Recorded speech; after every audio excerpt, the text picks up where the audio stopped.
बिस्मिल्लाहिर्रहमानिर्रहीम। अस्सलाम वालेकुम प्यारे व्यूवर्स, कैसे हैं आप। चलें आज फिर हम थोड़ी सी ज़रा हट के एक रेसिपी बनाते हैं, कोरियन फ्राइड चिकन विंग्स। मैं आपको बताऊंगी कितनी आसानी से हम बिल्कुल ब्रांड्स का जो है विंग्स वो बनाएंगे। तो मैं इंग्रेडिएंट्स बताती हूँ क्या क्या है। ये चिकन मैंने तकरीबन 1 किलो है, 1 किलो से थोड़ा सा ज़्यादा है। इसमें 12-13 विंग्स आ गए हैं। ये साइज़ बड़ा था तो फिर मुझे इनको ज़रा छोटा करना पड़ा। ये बारबेक्यू सॉस है, ये सोया सॉस है, ये ब्राउन शुगर है, ये तिल है, ठीक है, ये सीसम जिसको तिल है, सफ़ेद तिल, और ये ऑयस्टर सॉस, मामा सीता की ऑयस्टर सॉस है, और ये एक चिकन क्यूब है। ये मैदा है और थोड़ा सा कॉर्नफ्लोर है, ठीक है, और ये बफेलो सॉस है। इसका भी हमें थोड़ा सा ही काम है बस। तो फिर चलें तैयारी करते हैं, बनाते हैं। बहुत आसान है, बिल्कुल मुश्किल नहीं है, और बिल्कुल आप देखेंगे कि बाज़ार जैसी होगा और उसका जायका बिल्कुल वही होगा जो आप किसी भी ब्रांड्स के जाके खाते हैं। घर में बिल्कुल ब्रांड का मज़ा लें। अब ये विंग्स मैंने धो के, और ये एक जो क्यूब था उसको मैंने क्रश कर रही हूँ उसके ऊपर, क्योंकि बहुत अच्छे तरीके से हर एक विंग पे ये लग जाएगा। अगर मैं हाथ से मसल के डालती तो वो उस तरह ना होता जिस तरह ये कद्दूकश से क्रश करने में हर विंग पे जा रही है। ये इसके क्यूब का एक एक ज़रा जो है, ये देखें पूरे विंग्स पे लगा देना हमने। ये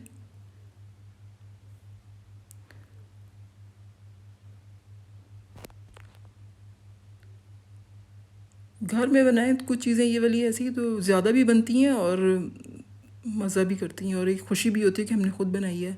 सोया सॉस के तकरीबन 2 चम्मच जो हैं वो, यानी ये तो ज़रा छोटा चम्मच है, 2 बड़े चम्मच खाने के जो हैं वो मैंने इस पर डाल दिए हैं ताकि ये हर विंग तक चले जाएं।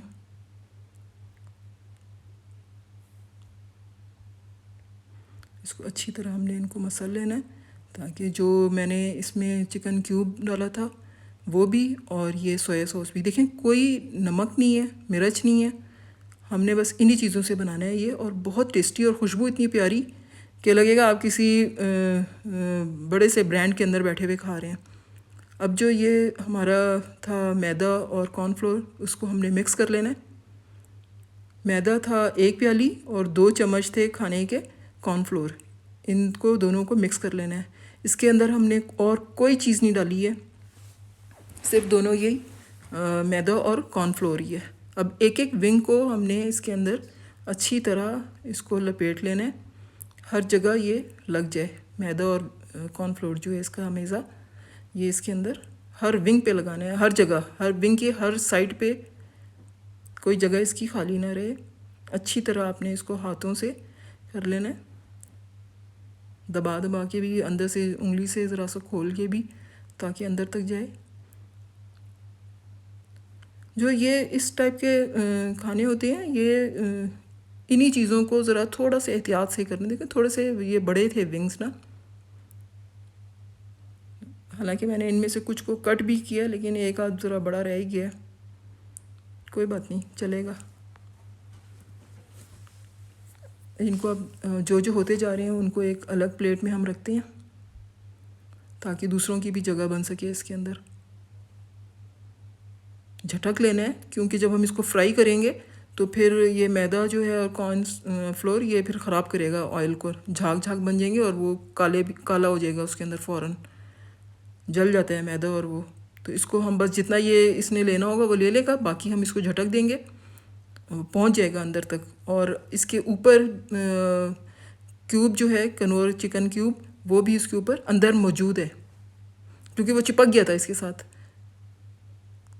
एक तो गोश्त का अपना एक गीलापन होता है, और फिर हमने जब सोया सॉस डाली है तो वो मज़ीद गीला हो गया था, तो चिपक गया था उसके अंदर। अब हमने जब इसको इन चीज़ों में किया, इन दोनों चीज़ों में, तो बहुत अच्छी तरह ये इसके अंदर लिपट गए हैं।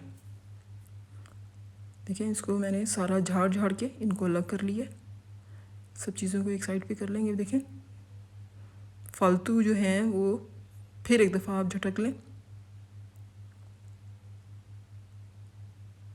ये हो गए हैं अब सब। तो चलें अब दूसरा अब इसका स्टेप करते हैं।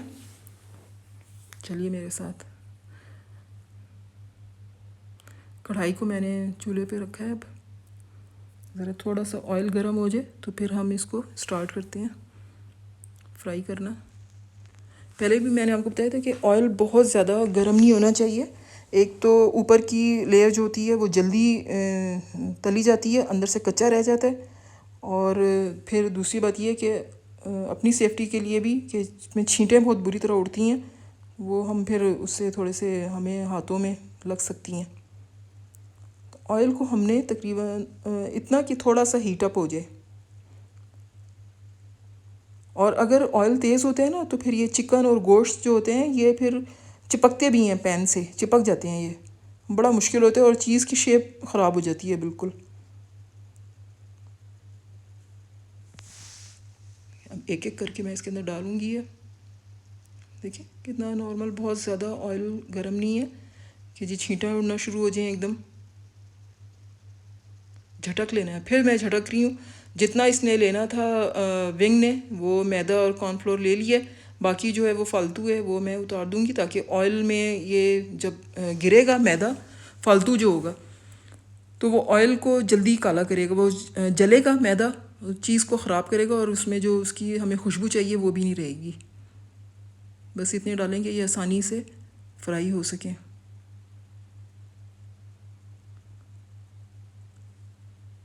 अब ये ज़रा हो जाए फ्राई तो फिर बाकी मैं बाद में करूँगी। देखिए बिल्कुल एक मीडियम आंच है, उसमें ये फ्राई हो रहे हैं। अब मैंने इसको मीडियम आंच इसलिए रखी है कि ये अंदर तक इनके जो है वो सेक पहुँचे और ये अंदर तक पक जाएं।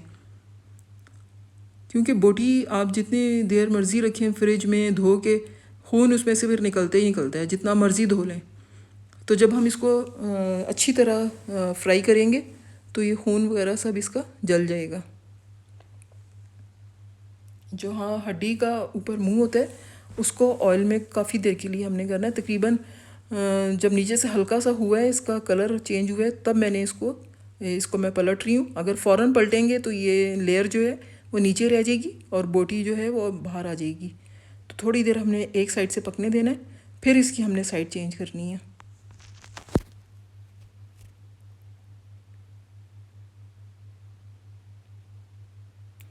बारबेक्यू सॉस की इतनी प्यारी खुशबू होती है, इतना मज़े का जायका होता है इसका कि जब हम ये बनाते हैं तो फ़ौरन दिल करता है बस गरम गरम ही खाना शुरू कर दो।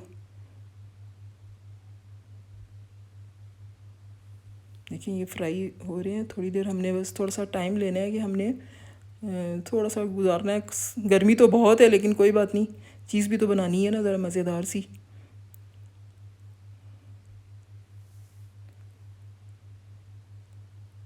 और ये जो कोरियन ये विंग्स हैं, आप यकीन करें इसके साथ और कोई चीज़ खाने को दिल नहीं होता। ये बस वैसे ही आप खाएं, इतना मज़ा करते हैं ना ये। कोई सॉस की ज़रूरत नहीं है, किसी चीज़ की ज़रूरत नहीं है। इनको हम वैसे ही जब मैं आपको लास्ट में दिखाऊंगी तो कितने ये खूबसूरत और खाने में मज़ेदार लगेंगे। ये जो इनके अंदर सॉस डलेंगी सारी, उनकी अपनी एक खुशबू होती है। ये देखें अब कितना अच्छा गोल्डन इनका कलर आ गया है। जलने हमने बिल्कुल नहीं देना है। ये तकरीबन अब सारे हो गए हैं, पहले मैंने निकाल लिए थे क्योंकि हमने टाइम तो ज़ाया नहीं करना आपका एक एक चीज़ को दिखा के। तो इसको गोल्डन फ्राई करके हमने निकाल लेना है सबको। ऑयल अच्छी तरह झटक लेना है क्योंकि ऑयल अगर किसी चीज़ में आएगा तो वो मज़ा नहीं करता। कितना झटकने के बावजूद भी देखें आप, थोड़ा सा नीचे आपको मैदा नज़र आ रहा होगा जो ब्राउन हो गया। अगर इसको हम झटकते ना इतनी दफ़ा तो ये तो बिल्कुल काला हो जाता और इस पे चिपक भी जाता बोटियों पे। अब हम इसकी जो सॉस है वो तैयार करते हैं। इन सब सॉस जो हैं इनको मिला के एक सॉस बनाएंगे हम। इन सब इंग्रेडिएंट्स को वो मैं आपको बताती हूँ। बहुत आसान है, बहुत आसान है ये 1 कप हमने लेनी है चिली गार्लिक सॉस। अगर आप खाली सॉस लेंगे, टोमेटो केचप लेंगे तो फिर उसके लिए आपको जी लहसुन का पाउडर भी लेना है या लहसुन क्रश करके डालना है। तो मैंने सीधा सीधा चिली गार्लिक सॉस ले ली, ठीक है, 1 छोटा कप मैंने ये ले लिया। जो ब्राउन शुगर थी वो 2 चम्मच है, ठीक है, वो मैंने इसके अंदर ऐड कर दी है। इसको थोड़ा सा मिक्स कर रही हूँ, ये ज़रा सा मिक्स हो जाए, क्योंकि शुगर है मेल्ट तो खैर फ़ौरन हो जाती है, लेकिन तो 2-4 दफ़ा चम्मच चला दिए। और ये इसके अंदर मैंने तकरीबन 1.5 चम्मच जो है खाने का वो सोया सॉस मिलाई है। ये बारबेक्यू सॉस, असल काम ही इसका है बारबेक्यू सॉस का, ठीक है। ये मेरी हाफ़ प्याली थी, वो मैंने इसके अंदर डालूँगी। पहले मैं थोड़ी सी डाल के देखती हूँ कि ज़्यादा थिक तो नहीं हो रही है। और ये ऑयस्टर सॉस नहीं है आपके पास तो सोया सॉस डार्क वाली जो होती है, डार्क सोया सॉस, वो डाल दें। वो नहीं है तो कोई बात नहीं, काम इससे भी चलेगा। असल तो हमारी बारबेक्यू सॉस की और ब्राउन शुगर की हमें ज़रूरत होती है ज़्यादा। अब जो बफेलो सॉस है, क्योंकि इसका जो फ्लेवर है वो बहुत तेज़ होता है, तो इसका सिर्फ हमने 1 डिप जो है वो हमने इसके अंदर डालना है। इसको हमने चम्मच भर के नहीं डालना, ना हाफ़ चम्मच, सिर्फ 1 मैंने, आपने देखा है कि 1 डिप इसका मैंने लिया। अच्छा, अभी मुझे सॉस ज़रा कम लग रही थी विंग्स के हिसाब से, तो मैंने बारबेक्यू सॉस जो बची थी वो भी वापस डाल दी है इसके अंदर। तो आधा कप बारबेक्यू सॉस है। इन सब चीज़ों को अच्छी तरह मिलाना है, क्योंकि गर्म होने से हर चीज़ थोड़ी सी पहले पतली होती है, बाद में पक पक के वो गाढ़ा होना शुरू होती है। तो थोड़ी देर चम्मच चलाने हैं इसके अंदर।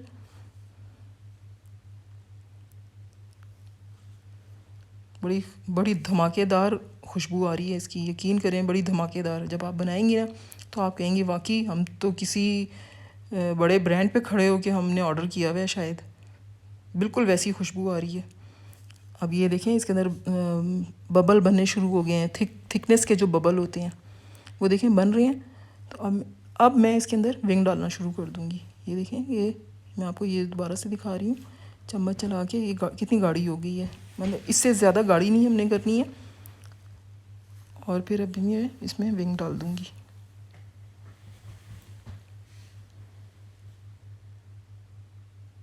साइडों से सारी साफ़ कर लें। चूल्हा मैंने ऑफ़ कर दिया, इसका फ्लेम ऑफ़ कर दिया, क्योंकि बस अभी काफ़ी गाढ़ी हो रही थी। और ये सारे विंग्स जो फ्राई मैंने किए हुए थे वो इसके अंदर डाल दिए हैं। विंग्स जो हैं वो आपने दरमियानी आंच पे फ्राई करने हैं, इस बात का ख्याल रखिएगा। तेज़ आंच पे बिल्कुल नहीं करना, नहीं तो अंदर जब आप अंदर से बिल्कुल कच्चे रह जाएंगे, जब आप खाने बैठेंगे तो फिर खून आएगा इसके अंदर से बाहर, या पिंक पिंक कलर का गोश्त आएगा, तो फिर दिल ख़राब होगा। इससे बेहतर है इसको पहले थोड़ा सा सब्र से इसको हल्की आंच पे जो है वो इसको फ्राई कर लें। कभी तेज़ करें, कभी हल्की करें, कभी तेज़, मतलब तेज़ बहुत ज़्यादा नहीं, दरमियानी। जो ये वाले खाने होते हैं ना, इनमें थोड़ा सा आपको वहाँ पर अटेंडेंस अपनी पूरी देनी होती है इनको। पाकिस्तानी खाने तो ये होते हैं ना जी, हमने चढ़ाए और जी थोड़ा से और काम कर लिए, बर्तन धो लिए, ये कर लिया, वो कर लिया, तो जी खाने पक रहे हैं। लेकिन ये वाले जो खाने होते हैं इनको थोड़ा सा टाइम हमें अपना देना पड़ता है। अब चूल्हा तो बंद था, लेकिन ये नीचे से इसकी हीट आ रही है, तो उसी में ये अच्छी तरह सारे विंग्स को ये सॉस जो बनी है ये लग जाएगी। थोड़ी सी देर मैं इसके ऊपर रखूँगी ताकि ये सारी सॉस इन सारे विंग्स पे और थोड़े से और भी अंदर से गल जाएँ, और जो ज़रा से ठंडे हुए थे वो फिर से ये गर्म हो जाएंगे। साइडों से भी सारी साफ़ कर लें आप। देखिए अभी तक इसमें वो आ रही है हीट ना, चूल्हा हालांकि बंद है।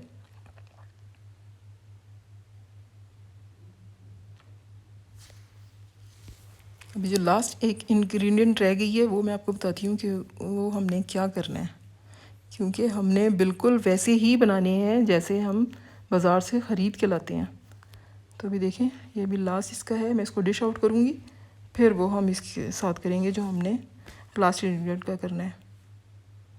ये बिल्कुल तैयार हो गए हैं, ये मैंने इसको डिश आउट किया है। और अब जो मज़ेदार इसका मरहला है वो कि जो तिल हैं वो मैं ऊपर से इसके ऊपर छिड़क रही हूँ। इतने खूबसूरत लग रहे हैं वाइट वाइट तिल इन पे,